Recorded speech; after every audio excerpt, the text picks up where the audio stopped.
Welcome to Making Sense of AI, where we unravel the complexities of artificial intelligence, exploring its profound impact on our world. In each episode, we delve into the tension and promise of this transformative technology, seeking to uncover how AI is reshaping ethics, business, education, and beyond. Join us as we navigate the challenges and opportunities of the AI revolution, offering a hopeful vision for the future, brought to you by Turner and Binova AI. Today, we have a very special guest with us. Neil Sahota is an influential voice in the AI community, renowned for his insights on the ethical application of AI across various sectors, including education, but also healthcare and sports. Neil, it is such a pleasure to have you here today. Hey, thanks for having me on the show, Jos. I'm really excited for our conversation today. Thank you. I appreciate that. And as we were looking at people around the world and voices that we really wanted to have represented, there was something about your profile that really struck myself and my team. And that's the work that you've done around AI and healthcare, also AI for good. So can you tell us a little bit about what you do and how you've made an impact in that space? Sure. So I cut my teeth being part of the original IBM Watson team. So we started back in 2006. I know I'm dating myself. That really triggered the current AI wave that we're in. And there's a lot of talk about, commercialization, which I get. There's a lot of talk about the liability and the negative risks, because there's a lot of change, which I also get. But I feel like we're a little too wired to look for the threats. And so we overlook opportunities that AI could actually be used for a lot of positive things. There's a lot of benefits we create, but we have to help people build that mindset. So that's one of the things I really wanted to champion was AI for good.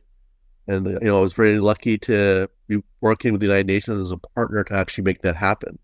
So there's a big focus and 281 projects today going on around AI for good so that we can actually help people. And one of the SDGs, number 3, is actually good health. And when we really think about it, we haven't really advanced medicine that much in the last 30, 40 years. But, thanks to data and thanks to AI, we're trying to realize that we can actually move to something we're calling precision medicine and actually really augment preventative care. And now we're also realizing that we can actually do things for mental health. So there's a world of opportunity for AI for good, especially in healthcare.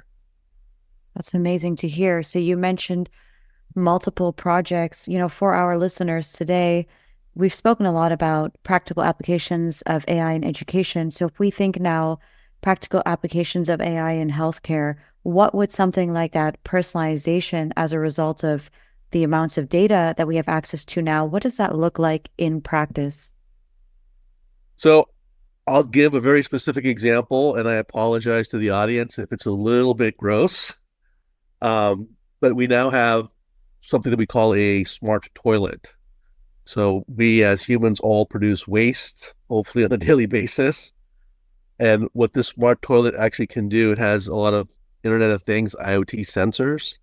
So every time we produce waste, it's capturing data on that. And then AI can actually analyzes that. So very quickly, the AI establishes a very deep, precise baseline on our biomarkers. So that if we start developing a cold or a illness, the AI will see a very slight deviation that we as humans can't actually perceive. And we know that the earlier we detect something, the more likely we'll successfully treat it. So no more sending in stool samples for the most important test of all, e.g. the microbiome. That's right. That's a great advancement. And you're right. It's a topic that perhaps we don't always want to talk about, but quite frankly, it can save lives. And have you seen many of the practical applications of AI actually do that, save lives? We have. I mean, we did a project in Africa that we're now looking to roll out other places. But in Africa, there's one doctor per every 2,000 people. And the average person lives about 70 kilometers away from a doctor or a healthcare clinic. So, access to even some basic, routine healthcare needs is a bit of a challenge. And recognizing, that not everyone's going to have high-speed internet and some of these infrastructure things, we were able to partner with a few people and create a tablet. The tablet is self-contained AI on there, so all you need to be able to just keep it charged. And if someone like gets injured or someone falls ill, then any person like in that little village or town can be turned into a physician's assistant by using this tablet. So you can, yeah, well, prompt questions. You can use the video. The AI will try to analyze that, and if assistance can be rendered by the person, they'll do that. If it's more serious, they'll say, let's seek out a healthcare professional. And if it's really urgent, it could actually help signal to call a helicopter to get them to a hospital. Neil, it's wonderful that you bring up this example. I spent most of my life living across the African continent, lived in Senegal, in South Sudan, spent time in Eritrea, on assignment for the United Nations, and then also in South Africa, and have traveled to over half the continent. And, you can say these stats and you can say them out loud, but the impact of not actually having that healthcare we deserve and now flipping that and saying, okay, we now have the technology, we have the possibilities to do it. I mean, that is groundbreaking. I can't imagine it's easy, though. What are some of the challenges that you, your colleagues, your teams see when you're actually trying to implement on the ground in harder to reach areas? That's a really good question. And unfortunately, I'll say that there's always two major challenges in pretty much any type of work we do. The first is data. So data is the fuel for AI. If we don't have enough good data, robust data, usable data, you can't train the AI system. That's a bigger challenge, especially in healthcare, than I think people realize, is because we've found that a lot of organizations don't want to share data. Data is the new oil. And even if they're not using the data, they feel like it's so valuable that they don't want to just like give it away, or they don't want their competitors, I hate to say it that way, benefit from their own data. Like I've seen like the Cleveland Clinic and the Mayo Clinic not want to partner together on some of these things. Because like my work with the World Health Organization, we've been trying to create a healthcare data repository for years now, but very few people really willing to contribute to that. We strip it of PI, and it's for healthcare professionals and clinical researchers' use, but that's been unfortunately an impeding factor. The second big challenge is the trust in the technology. For better or worse, we as people expect, the machine AI to be perfect, to never make a mistake, and that's absolutely impossible. Our data is not perfect, and AI needs human teachers to learn how to do something, and we're not perfect. The goal shouldn't be perfection. The goal should be what I call hybrid intelligence, where we as people are just augmenting our own capabilities with AI abilities, so that together we're more accurate than we are just by ourselves. The AI can get something right 10,000 times, but that one time it's wrong, that's the thing that gets all the focus. So it freaks people out. And again, not to scare people here, I try and give people the example of an airplane. And I say, what's the acceptable failure rate of an airplane? And everyone says, well, 0. And that's also not possible. I will tell everyone that there is an acceptable failure rate, across the countries for planes. I can assure you it's a very, very small number. You have to kind of set our expectations around these AI tools that they're never going to be 100% right. And I think in healthcare specifically, that would be something that people, feel like they can freak out about. But humans are also wrong from time to time. And I think what's beautiful about the work that you're doing also is that preventative angle that, yes, it's not always 100%. It can't be, but at least we are trying to make these changes. And, I remember my early days at IBM as well. So we share a previous employer. It's such a big company. I was working for IBM in Dubai in the United Arab Emirates for about 4 years. And I remember the big, data was really the thing we were talking about at the time. And it's funny to experience the world going through these technological shifts. Neil, what do you feel makes AI different? I think the core difference here, this is going to sound a little odd to some people, I think, is that it actually has a different perspective. So we will always talk about the importance of, diversity in thought and perspective and backgrounds and experiences. And machines actually, they perceive data, they perceive the world differently than we do. So they actually bring a different perspective. Things that we think are like more black swan events, like very unlikely to happen, from an actual mathematical probability calculation are far more likely. After the Jeopardy challenge with IBM Watson, we were doing things in healthcare because we saw a lot of need. There was a lot of data. And I remember that there was a lady in Japan that fell ill. She saw her doctor for like 20 years. So, tried some things, ran some tests, couldn't figure it out, started seeing specialists. Long story short, I think it was about 7 months later, they didn't know what was exactly wrong with her. And one of the doctors approached us and said, "Is there anything Watson can do to assist us?" Like, well, not sure, but let's try. So, Watson looked at all the great work the doctors did, looked at the tests, actually studied her genomic sequencing, medical history, asked the patient a few questions, and then concluded that, say, like, I think she has these two rare forms of leukemia. Mm-hmm. And the doctors are like, oh, why? Why? There's no way that can happen. This can't be right. So we're like, look, Watson could be wrong. This is why it thinks this is the diagnosis. But can we just test for them? They're like, sure. So they tested for both forms and she was positive. And they're like, whoa. Right? They're like, this has never happened before. And that was their thinking. This has never happened before. It can't happen.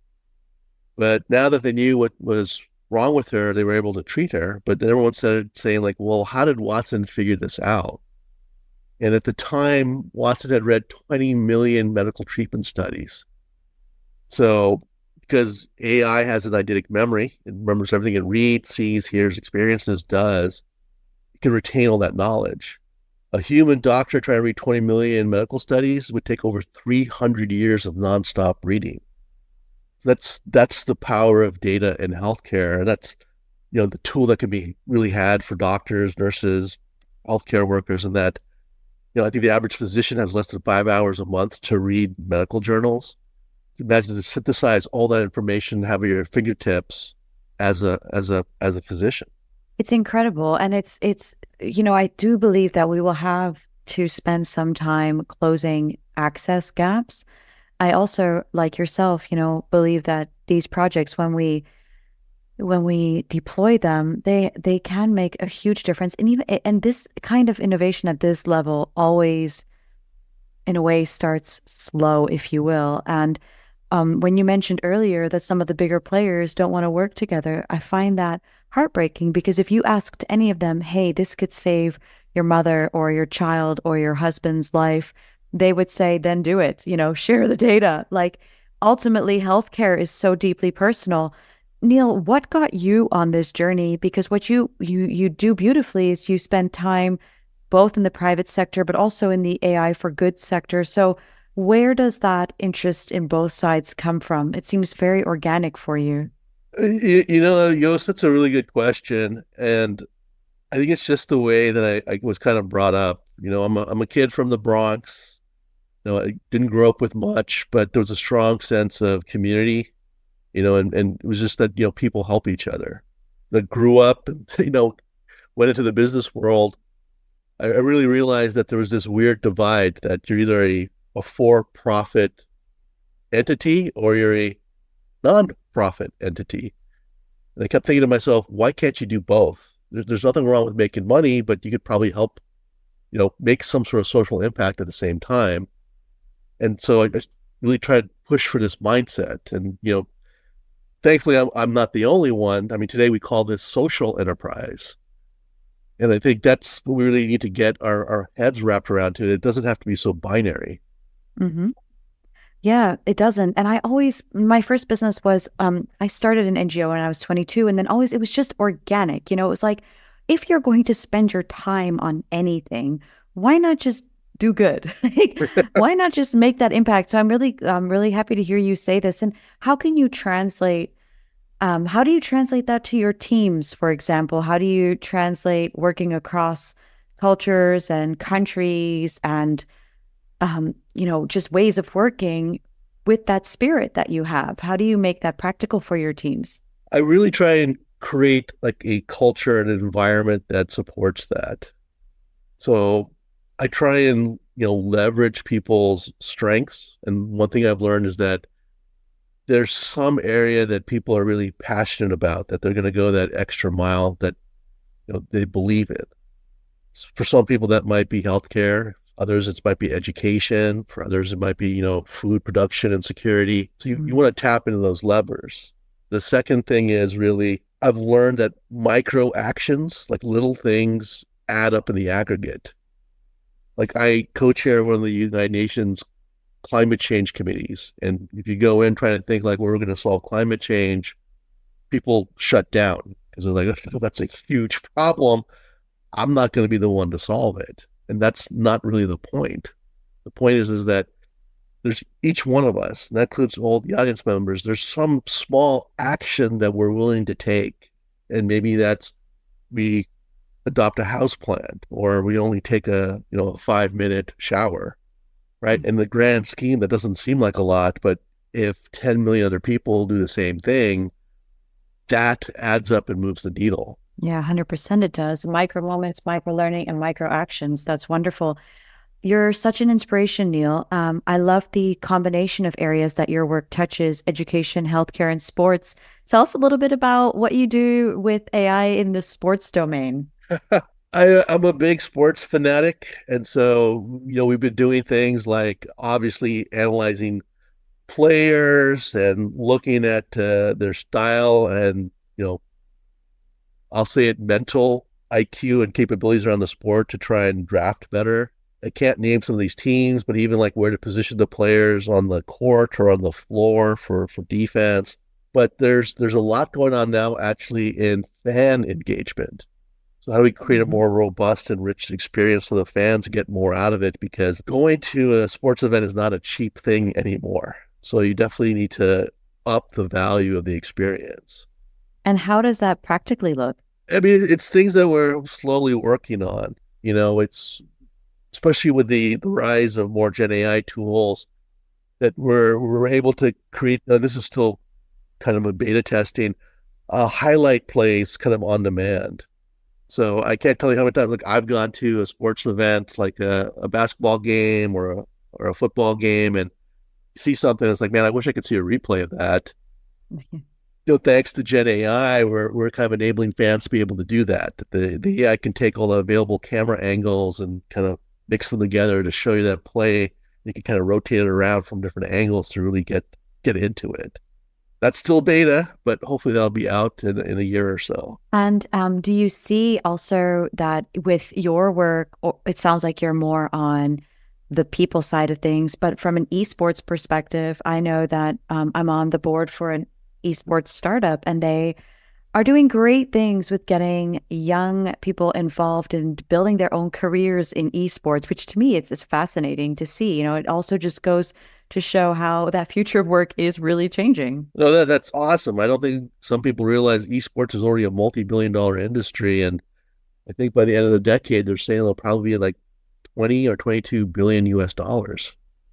That's, and then just to know that you're giving power to players in that domain as well. It's just such a shift of where we can be entrepreneurial, or we can have something to say about our talents. And it's a really, really interesting. Now, when you think about the future of AI, your work touches multiple domains, as mentioned, education and healthcare and sports. What excites you most? A brutal question, I know, but where do you get most excited about AI's impact? There's a lot to choose from, but if I have to pick one, right now it's in the field of artificial empathy. So even though AI machines don't feel these emotions, they're really good at detecting the emotional state of a person and trying to change how they interact with them based on that. So like if you start feeling sad, they might try and cheer you up. Or if you start getting angry, they might try and soothe you, calm you down. And that actually has a really profound impact, not just chatting with an AI agent to make it feel more natural, but actually in the area of mental health.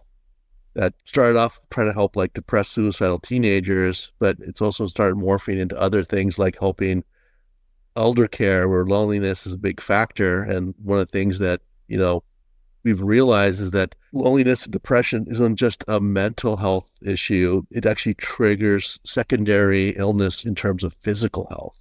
Now, with regards to your engagement there, is it more overseeing and implementing projects? Is it bringing partners together? Is it actual product design? How does that work? It's a combination of all of that. I'm fortunate enough to work with a few different people on trying to do this. Like you hear of things like LEQ and some of these like companion tools or even robots for like elder care, working with organizations like, some of the university behavioral health researchers to see like what can we do and how do we engage people, especially seniors, to help them combat loneliness and be a tool for therapists. There's a startup called Everfriend that is actually working right now to benchmark the impacts of loneliness on general health and then see if their artificial empathy AI will generate positive results all across, not just mental health, but also physical health.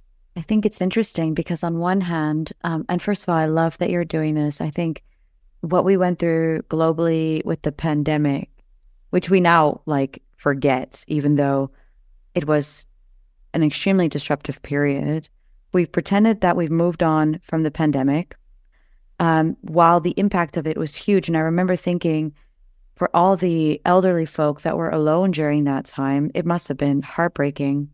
Now, on the flip side, Neil, could we argue? So this is me saying I could not agree more with the work that you're doing. I think it's important and I support it 100%.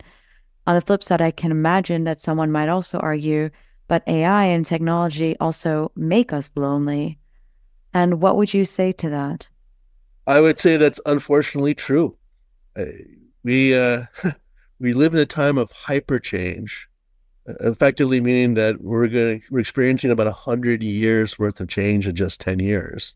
Mm. And unfortunately, we as human beings, we are reactionary. Something bad happens, then we react to it. We're not good about proactively thinking about other uses or misuses that could occur from our work, especially with technology. And as a result, we don't understand the impacts. I mean, it's just coming out now, some of the things that social media has done across the board to people's mental health, that you have these, AI tools that, select what content to service social media or digital media. And AI is really good about learning our hobbies, our opinions, our interests without directly asking us.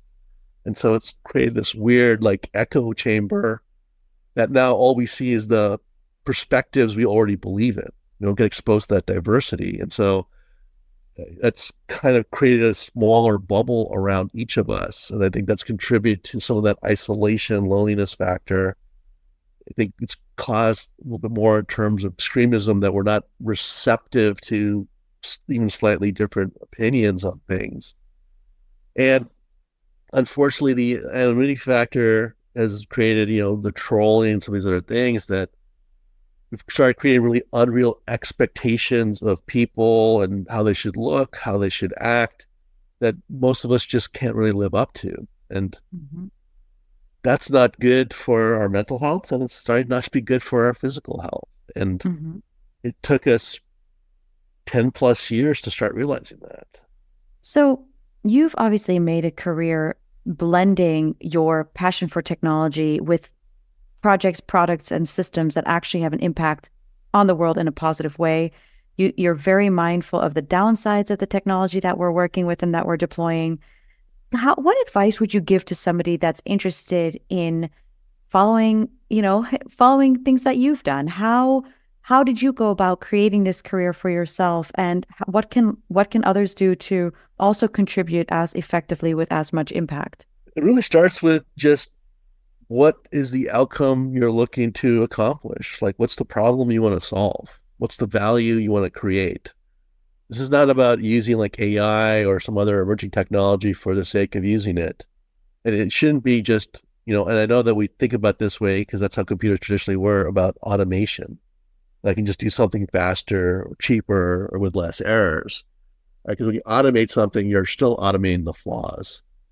This is about finding a different way of just doing our work. It's a way about changing our process or the system so we could do something better. And that's a tough thing to do because in a lot of cases we're trying to quote unquote fix something that's not broken. But if you look at a lot of the big innovation out there or in our history, wasn't really necessarily about fixing something that was broken. It was about do something that was better. Mm-hmm. In my book, On the AI Revolution, I actually use the example of the printing press. When it first came out, people wanted to ban the machines and they wanted to destroy the machines that were already out there because they felt like it was going to destroy human knowledge. And I know that we all kind of chuckle at that today because it had the opposite effect, right? It brought information to the masses. It created the need for literacy, which created the need for schools and universities. But at the time, that's what they actually thought. And so we kind of have our moment right now with AI, like the printing press.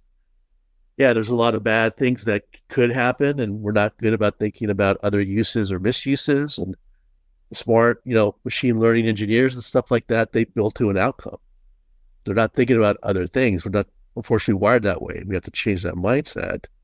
So that's why I tell people, like, what's the outcome you want to achieve? What's the value you want to create? What's the problem trying to solve? And when you go out about trying to find that, new way of doing it, you have to think about other ways people might use or misuse the technology. And not to sound cold-hearted, but it's a hard truth. Bad actors are going to do bad things. So it's not that we can just like hit the pause button or stop something and just let's try and figure everything out. Bad actors are going to keep moving forward. So if we're not trying to do good things, it's not gonna materialize. The old cliche is evil only succeeds when good people do nothing.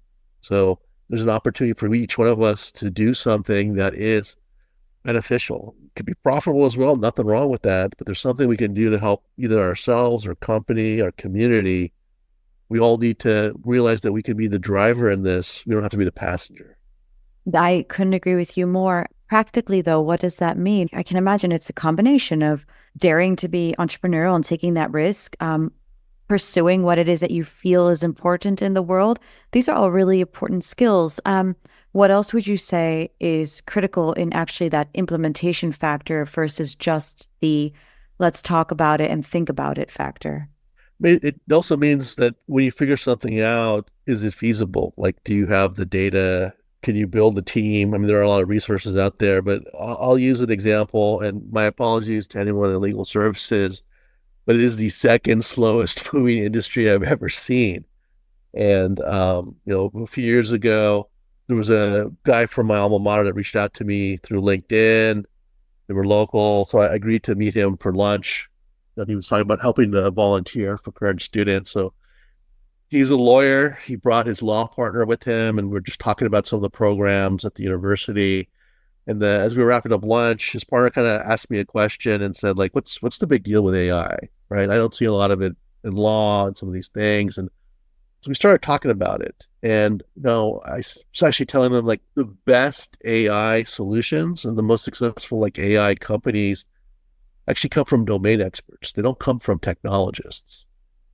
He kind of looked at me funny. And I'm like, well, would you let Elon Musk perform heart surgery on you? No, he's just a savvy guy, but he doesn't know medicine. And so I said, like, if you're thinking about something in law, we can discuss it, but you should look at something that's fairly standardized. It's kind of tedious, but you have a lot of data for it.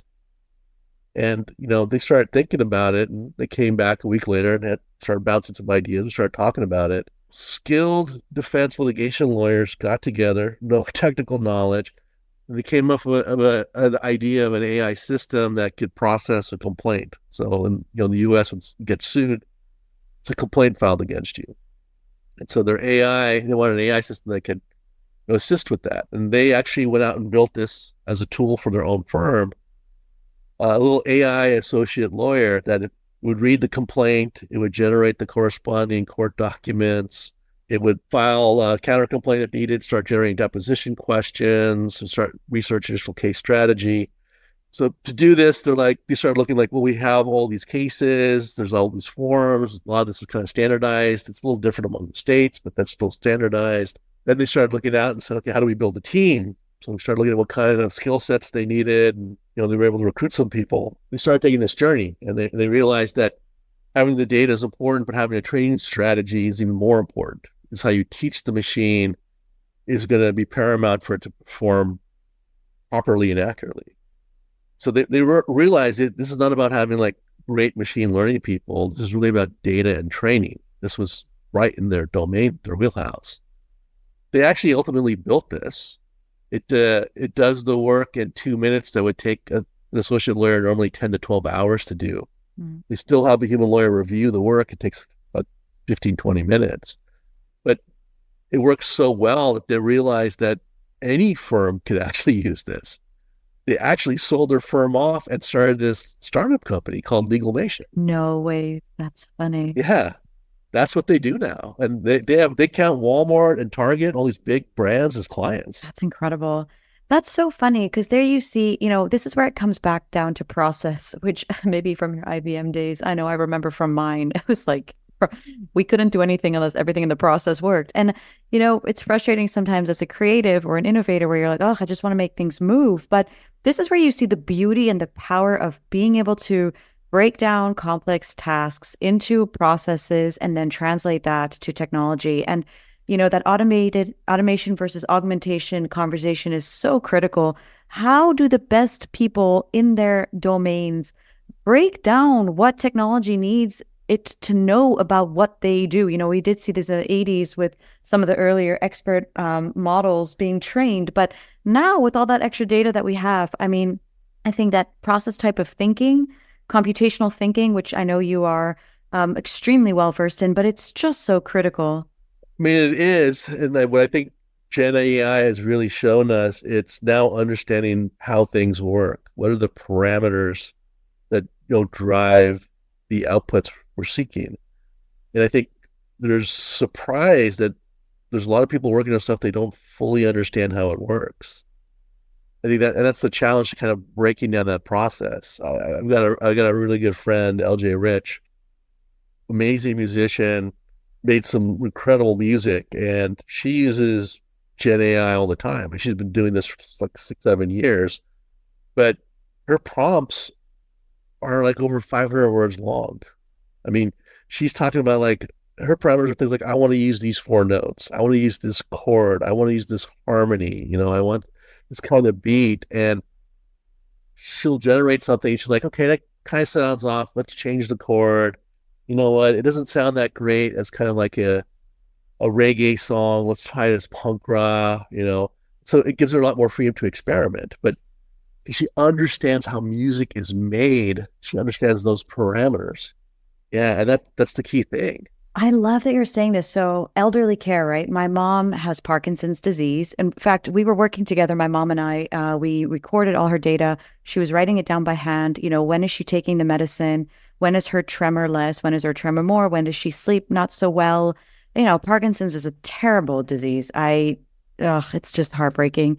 But anyway, we took all the data. We fed it to a secure model.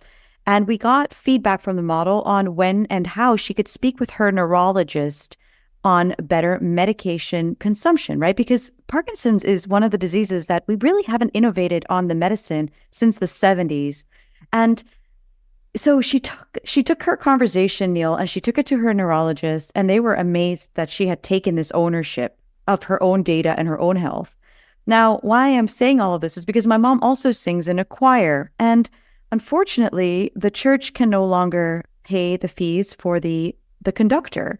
So this choir, literally, Neil, this choir that helps 10 elderly folk 3 times a week, including a concert on Sundays, the choir is going to stop. Now, imagine the impact on the mental health of the people singing in this choir. So this kills me. So yesterday I said to my mom, let's see if we can train an AI that can be your conductor until we find a human conductor. Long story short, they really need this choir director, the choral director. And I'm like, look, let's see what we can do with AI so that you guys still get feedback on your songs. And to me, it's heartbreaking that, music can be impacted in this way and I love hearing this story of your colleague, your contact, who has these huge prompts that get her the results that she wants, and she's using her intelligence to collaborate with the machine. I think it's absolutely stunning. Neil, I'm mindful that we've really you've just spent so much time with us today. I'm so thrilled about all the insights that you've shared, the fantastic work that you and your team do. Is there anything else that you'd like to share with our listeners? I'll just say this, that, we live in a time of hyper change, and I know that can be scary because many of us don't like change, but don't necessarily look at this as a lens of a threat, that there's opportunity for all of us, small or big. And I really encourage people to take up that opportunity. Like, I mentioned before that you have the chance to be a driver rather than a passenger. You can each help shape the future we're moving towards. Remember, micro actions add up to big things. So I really encourage people to take advantage of that opportunity. If you're worried about what the future is going to be like, you have the chance to create it. So I hope that you embrace that opportunity. I love that. Thank you so much. Neil, thank you so much for all your insights. Finally, where should we point our listeners if they want to learn more about your work or working with you? The best place is to go to my website. It's just my name, neilsahota.com. It's got links to all my social media, all my LinkedIn newsletter, my Forbes articles, the UN AI for Good work, some of these basic things, like if you're trying to figure out what to do with AI and how to get started. It's a great portal for resources to help people. Ah, wonderful. So your website, we will absolutely share it when we go live with this episode. Thank you so much, Neil. Thank you so much for sharing your expertise, how you've woven technology into the greater good, and for all the innovative work that you've been doing. We really appreciate it. Oh, my pleasure, Jos, and thank you for giving me the opportunity to share this with your audience. Wonderful. Thank you so much, Neil. Have a great rest of your day. Douwe Kiela, dames en heren, die belt in nu vanuit Californië, volgens mij. Sunny California. Ja. Douwe is CEO en medeoprichter van Contextual AI, een tech-startup in Silicon Valley. En Contextual AI ontwikkelt geavanceerde taalmodellen waarmee bedrijven efficiënter kunnen werken door data op een veilige en schaalbare manier te verwerken. We hebben, denk ik, een paar vragen en dingen voor je. En die zou ik niet stellen, die ga je Jos even van mij overnemen. Dus Jos en Douwe, the floor is yours. We hebben al een beetje gehoord waarom ben jij zo'n stem in AI? Je hebt onwijs veel gedaan. Maar licht een beetje toe. Wat is jouw interesse en hoe ben je op je idee gekomen bij start-up nu? Ja, ik wist eigenlijk niet zo goed wat ik wilde gaan studeren. Dus ik heb cognitieve kunstmatige intelligentie gestudeerd, maar eigenlijk wijsbegeerte, om het maar echt in het Nederlands te zeggen, filosofie. En langzaam soort van in computer science gerold en natural language processing, zoals het heet. En daar in Cambridge mijn PhD in gedaan. En toen ik in Cambridge aankwam, toen zei ik tegen mijn adviseur destijds, een soort mentor die ik werd toegewezen, ik wil aan neurale netwerken werken.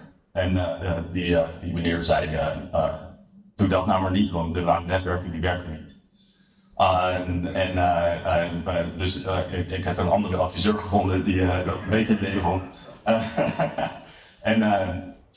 Dat was ongeveer 2011, toen eigenlijk de eerste deep learning revolutie begon. Dus word-to-back, AlexNet, alle dingen die echt de eerste revolutie hebben gedaan.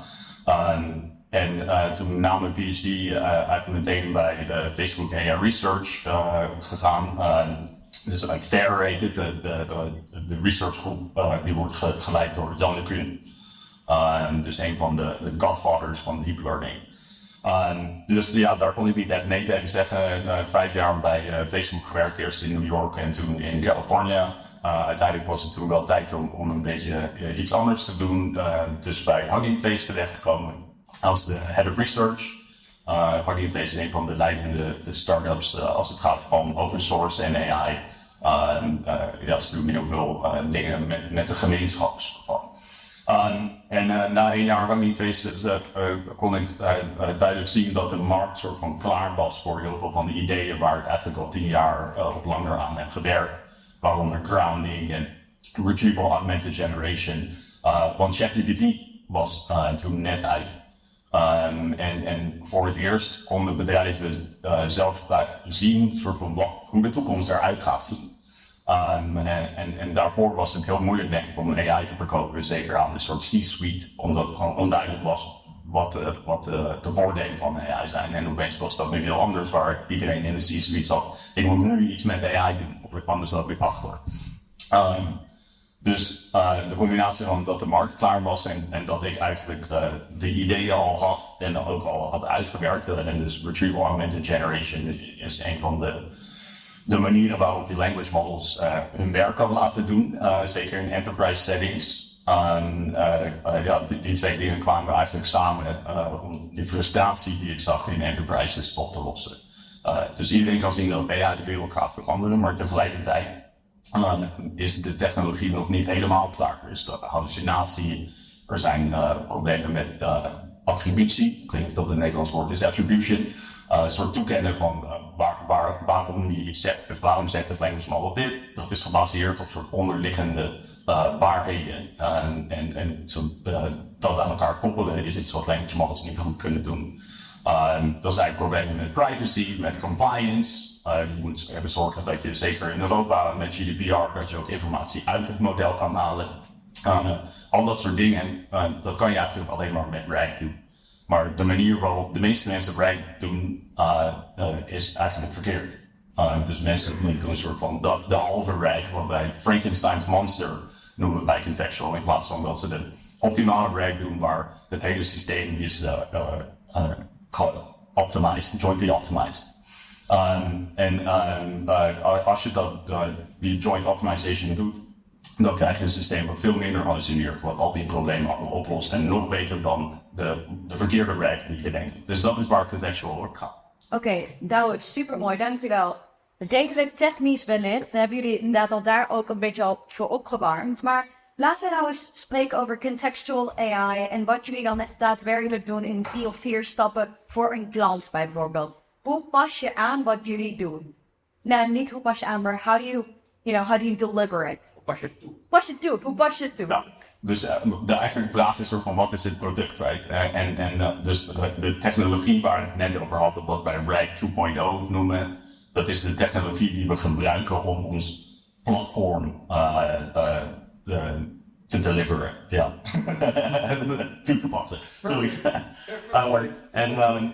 Dus op dat platform bieden we verschillende applicaties aan. Dus het is een soort van, eigenlijk een app store bijna, waar verschillende AI of RAG applicaties beschikbaar zijn. We werken met leidende soort Fortune 500 companies, Global 2000. Dus we focussen exclusief op enterprise. En voor dat soort bedrijven bouwen we applicaties als we de applicatie nog niet hebben die ze nodig hebben. Of er zijn veel beschikbare applicaties die ze direct kunnen gebruiken. En dat zijn use cases zoals investment research. Dus je hebt SEC filings, 10K's, 10Q's, earnings call transcripts, allemaal verschillende databronnen waar je met AI over wil kunnen redeneren. En daar krijg je investment research. Een soort assistent uit die je kan helpen met het maken van de juiste investeringsbeslissingen. Dus daarmee werken we met een van de grootste banken ter wereld en hedge funds ter wereld aan. Er zijn dingen als wealth management, investment advisory, dus dat het meer over hun eigen research reports. Er zijn dingen als onboarding, dus we hebben heel veel interne data in bedrijven. Hoe zorgen we dat die interne data toegankelijk is voor nieuwe mensen, zodat ze sneller kunnen onboarden. Dus er zijn heel veel productiviteits- en efficiëntie improvements die we kunnen doen met deze technologie. Perfect, dus stel ik ben een bedrijf, ik werk in financial services en ik wil met jullie werken. Wat zijn dan voor mij de stappen die ik intern al moet nemen voordat ik met bijvoorbeeld Contextual AI aan de slag zou kunnen? Ja, dus wij proberen het zo makkelijk mogelijk te maken. Ik denk een van de problemen die er nu in de AI-industrie is dat heel veel eigenlijk gebouwd is op soort indie developers. Dus er zijn frameworks of orchestration frameworks, misschien hebben mensen als van LangChain en dat soort dingen gehoord. Maar dat is eigenlijk voor een soort, no offense, maar voor een soort amateurontwikkelaars die zelf kleine demo's willen maken. Het is een soort van laten zien wat het kan. Maar als je een echte enterprise-grade productiesysteem oplossing wil hebben, dan heb je iets veel beters dan dat nodig. Dus wij proberen ons platform turnkey te maken, zoals we het noemen. Dus het is letterlijk je hangt je databron aan je applicatie en het werkt out of the box. En dan geef je ook de tools om het systeem zichzelf te laten verbeteren. Dus een van de grote problemen die je nu ziet, zeker met OpenAI-modellen, is dat als het model een fout heeft, kan je eigenlijk niet zoveel doen. Je kan proberen om de prompt een beetje te veranderen. Maar als dat niet werkt, dan moet je eigenlijk gewoon wachten tot een GPT-5 uitkomt, of de volgende GPT. Dus je hebt niet echt de controle over wat er in het language model gebeurt. En dat proberen wij voor onze klanten veel makkelijker te maken. We hebben inderdaad vandaag een beetje besproken wat het kan betekenen als je echt gewoon op één line verder moet met één technologiepartner. En dat heel erg beklemmerend kan werken. En wat voor advies zou je nu al geven aan bedrijven die in financial services werken? Insurers, banken, payment platforms? Ja, ik denk dat het belangrijkste advies is om te experimenteren. Het is experimentele technologie, maar als je gaat wachten tot de markt er klaar voor is en alles helemaal werkt, dan ben je te laat. Dus nu is het moment om er nog mee te experimenteren. Ik zou het nog niet customer-facing doen, dus direct naar de klant. Ik zou het doen op een manier dat er humans in de loop zijn, zoals wij altijd zeggen. Dus dat er nog steeds mensen zijn die ertussen zitten, maar die mensen die worden veel efficiënter gemaakt door het gebruiken van AI. En dus je kan denken aan een soort investment research use case, of als er financiële analisten hun werk daar veel beter kunnen doen. Dan gaat de productiviteit van het hele bedrijf omhoog natuurlijk. Wat fijn dat je dat zo mooi uitlegt. Dat is super. Daar hebben we vanochtend ook, of vanmiddag een beetje over gesproken. Internal of gaan we external aan de slag? Gaan we augmenten of gaan we automation doen? Dus daar kun je al aan dat soort categorieën gaan denken. Douwe, dit is super. Wat fijn dat je zoveel mooie inzichten met ons deelt. First hand, hartstikke fijn. Dankjewel. Wat zie jij nu als de grootste uitdagingen in het AI-vlak? Like in the field of AI? Ik denk dat qua technologie bestaan alle bouwstenen nu. Ik denk vorig jaar was het jaar van de demo. Iedereen kon in een Langchain en Lama Index snelle demo's bouwen om te laten zien waar ik naartoe zou gaan. Dit jaar is even het jaar van de eerste productie use cases, dus daar zijn wij ook heel erg mee bezig. Hoe krijgen we dit echt in production en niet alleen maar als leuke demo. Volgend jaar wordt echt het jaar van de ROI. Dus hoe verbinden we deze oplossingen aan directe ROI, zodat bedrijven kunnen zien, oké, dit is hoeveel ik bespaar doordat ik mijn analisten veel efficiënter heb gemaakt. Maar als voorbeeld. Dus ik denk dat de grootste uitdaging eigenlijk niet meer aan de technologiekant zit, maar veel meer aan de soort enterprise kant. Hoe bouwen we echte producten met deze AI-systemen? En ChatGPT is een heel goed product, maar dat is eigenlijk een consumer product. Het is een generalist intelligence, dus dat moet soort van voor iedereen wat doen. En ik denk dat de interessante nieuwe manier van er naar kijken is hoe kunnen we gespecialiseerde oplossingen bouwen voor bedrijven. En echt focussen op enterprise, zodat er daadwerkelijke ROI is. Maar om dat op de juiste manier te doen, dat probeert iedereen uit te weten. Wij, ook Google, Microsoft, Amazon, maar ook alle andere bedrijven. Ja, dankjewel. Ja, super fijn dat je erbij was vandaag. Dankjewel voor al je inzichten. En gefeliciteerd met je mooie carrière ook. Dankjewel. Zeker. A huge thank you to both of our guests. And thank you for joining us on this episode of Making Sense of AI. We hope you enjoyed listening and that it's given you valuable insights. If you found today's discussion enlightening, don't forget to subscribe, rate, and leave a review on your favorite podcast platform.